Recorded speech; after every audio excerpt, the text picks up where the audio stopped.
Hello, I'm Bryan Brown, and I'm a researcher and theater practitioner here at the Drama Department in the University of Exeter. My approach to theater making comes from what's called the laboratory theater tradition. Normally, when I mention the phrase theater laboratory, I get a questioning look, like, I thought laboratories were for science. Well, the notion of a laboratory for artistic purposes is becoming a bit more commonplace. We have, for instance, experimental or laboratory theaters attached to medium or large-sized venues, and the notion of research is part of our everyday world. It's a buzz term these days. Nevertheless, when I talk about a laboratory for theater, listeners often assume I'm speaking metaphorically. But I'm not. So what I'd like to set out here today is a kind of whistle-stop tour of what makes a theater laboratory different from everyday conceptions of theater, and how some foundational structures or intentions of laboratory theater might be of value to a larger social and cultural problems we're facing in the 21st century. But maybe I'll start with a little personal background. This is a picture of my own dark and smoky laboratory, my theater company's original home in Los Angeles.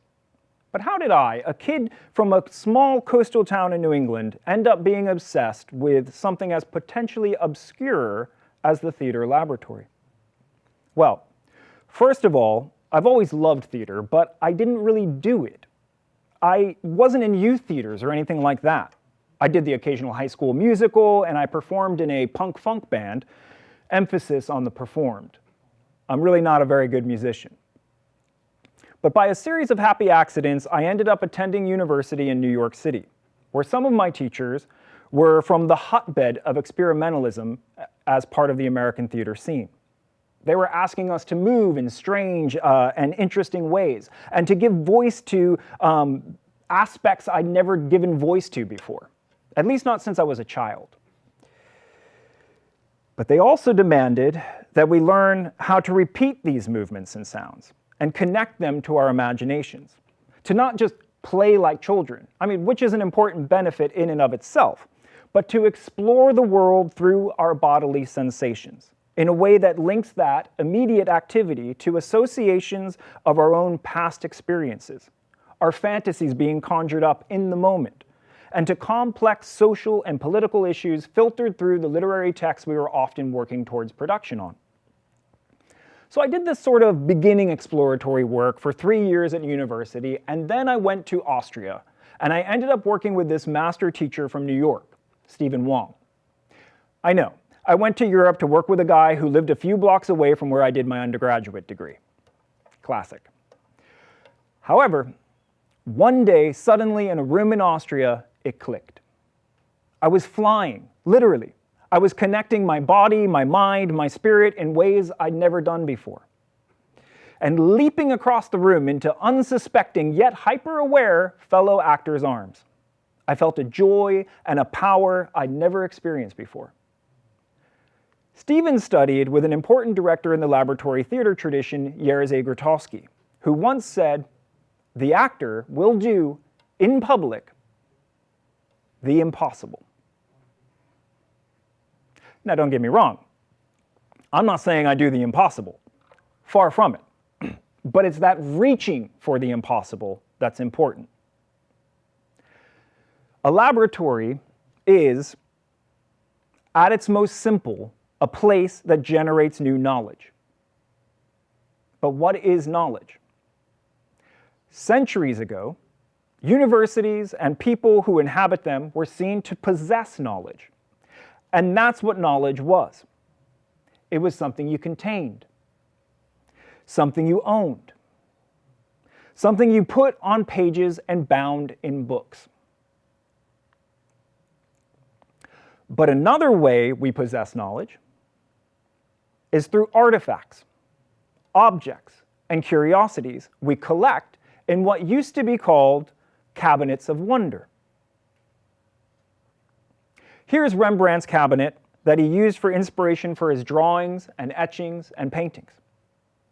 Now, there's all sort of important critiques to be made about imperialism and the history of European wonder cabinets, but for the moment, I would just like to focus on how these cabinets exemplify two things: exploration and sensation.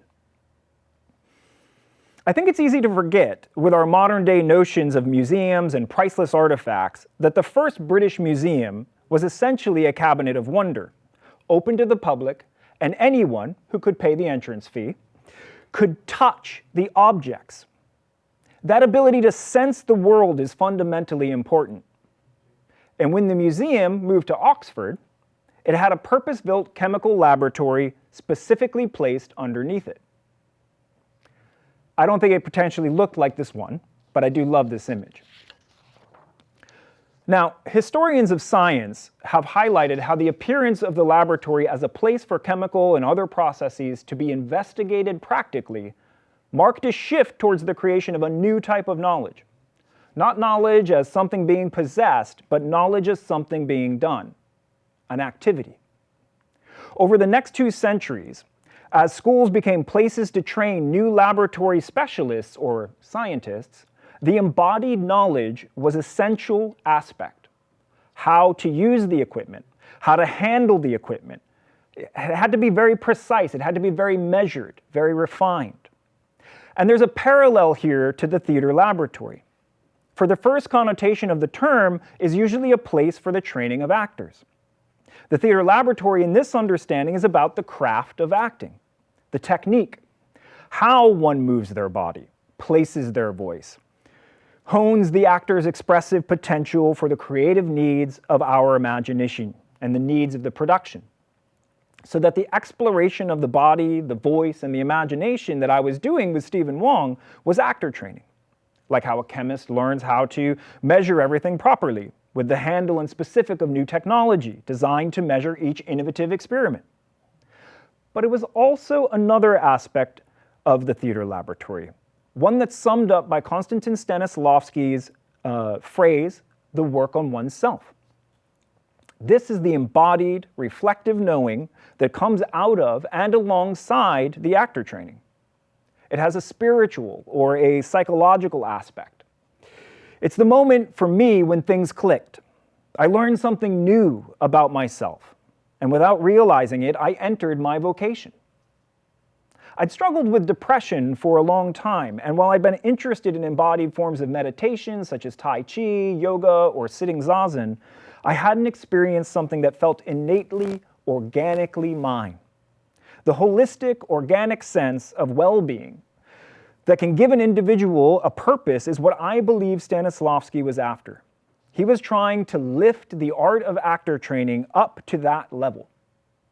In the same way, Robert Boyle was lifting the work of the scientist in 17th century England when he compared it to prayer. And when he considered the crossing of the physical laboratory, the physical threshold of his living quarters to his home laboratory as a sacred act. In February 2020, in the middle of a global pandemic, it's pretty apparent to us, I hope, that movement, exercise, meditation, and creative activity are essential for our well-being. How we reframe our relationship to our bodies, how we find pleasure and joy in them in order to discover flexibility, strength, and mindfulness is a foundational aspect of my practice and my teaching. Growing out of the Russian Revolution, World War I, and the 1918 pandemic, the theater laboratory was wrestling with a similar multitude of new spiritualities and philosophies in an attempt to find creative ways of being together, of redefining value for its society. And one of those ways was a third aspect of the theater laboratory: new forms. Vsevolod Meyerhold, a leading theater maker of the time, was exemplar of this aspect. He was constantly looking back historically as well as across different cultures to find approaches to theater that he could reconfigure into a new form that would speak to the ever-changing needs of the early 20th century. In the 21st century, there are hundreds of theater laboratories. They range from small ensembles of a few dedicated actor creators to complex institutions. I'd like to highlight two that I think are following Meyerhold's footsteps and seeking their own contemporary forms to answer today's questions. This is the first, the Yellow Mill, the experimental house of Slava Polunin. Polunin spent decades seeking new forms of clowning and has become an international sensation with Snow Show. Over the last decade or so, he has taken everything he's learned from clowning into a new exploration about culture and joy. His Yellow Mill is a laboratory for discovering new forms of festivity. In a beautiful village outside of Paris, he invites international artists to work with him and to find new ways to bring joy and wonder to everyday life. He then opens up the Yellow Mill for creative festivals to implement those new forms. The second laboratory I'd like to highlight is the Center for the Less Good Idea in Johannesburg, South Africa. Led by the artist William Kentridge, the center examines how artists from different mediums create from the same stimuli. At heart, the Center for the Less Good Idea is exploring collaboration, where ideas come from, and how to listen to polyvocal and emergent ideas as the core of your collaboration. In doing so, the center makes its own activities against the oppressive colonialism that framed South Africa for the last hundreds of years. Similarly, in the early 1900s, Leopold Sulorzycki emphasized the importance of ethics for the theater laboratory. What he meant by this was a sense of being in the world, how an individual's interests, passions, and skills bring and challenge an artistic collaboration in order to make that final production even stronger. For the group and its product to be uplifted by its ethics. And most importantly, for that work of art and the processes that went into it, how they would uplift society. The audience, the people who saw the work would feel seen, validated, healthier afterwards, and importantly would see the world with more compassion and justice. In the last few years, a number of new organizations have emerged to specifically look at complex problems affecting us globally. These organizations tend to be called social laboratories, and in a recent book on them called Labcraft, the authors claim social labs are a, quote, unique kind of laboratory, one that creates a dialogue, listening carefully with an open mind to all voices, and then tries to translate them, mix them, and amplify them to prototype and develop alternatives. I see within this a great opportunity for the histories and practices of the theater laboratory. By working with a local organization here in Exeter called Make Tank, I'm hoping to discover how the organizational structure of the theater laboratory can be usefully expanded into city center regeneration. As the fallout from the 2008 financial crisis, the pressures of global climate emergency, and the outcome of the current global pandemic materialize, there will be a very strong need to innovate the structures for thinking about and being together socially and culturally. Combining strategies and approaches from other laboratories like that of Polunin and the Center for the Less Good Idea, it is our hope that we might bring new cultural ideas together, mix international and local practices, which in turn might create new audiences and/or new cultural practices. In this way, we aim to continue the spirit of the theater laboratory and add to its legacy. The theater laboratory isn't simply a metaphor. Combining well-being, innovation of form, and ethics for collaboration, it's a place for sustained inquiry into how we might valuably reconceive our ways of living, acting, and being together. Thank you very much for watching.